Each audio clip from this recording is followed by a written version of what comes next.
સાબરકાંઠા જિલ્લાના હિંમતનગરની સાબરડેરી મામલે સૌથી મોટા સમાચાર ઈડર ખાતે પશુપાલકોની બેઠક મળી આવી હતી। ઈડર ખાતે પશુપાલકોની બેઠક યોજાઈ હતી। બેઠકમાં સાબરડેરીના વાઇસ ચેરમેન ઋતુરાજ પટેલ અને પશુપાલકો તેમજ સ્થાનિક ડિરેક્ટર હાજર રહ્યા હતા, જેમાં અશોક ચૌધરીને ન્યાય આપવા સંવાદ સાથે પારદર્શક વહીવટ કરવા તેમજ દૂધ મંડળીમાં દૂધ શરૂ કરવા સહિત થયેલા કેસ મામલે રજૂઆત કરાઈ હતી, જેમાં વાઇસ ચેરમેનને ગત વર્ષ જેટલો જ ભાવફેર મળશે।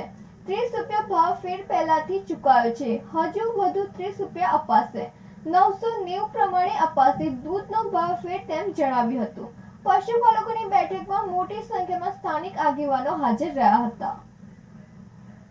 રાજેશ ચાવડા સાથે નંદિની જોશી, સિટી ન્યૂઝ હિંમતનગર।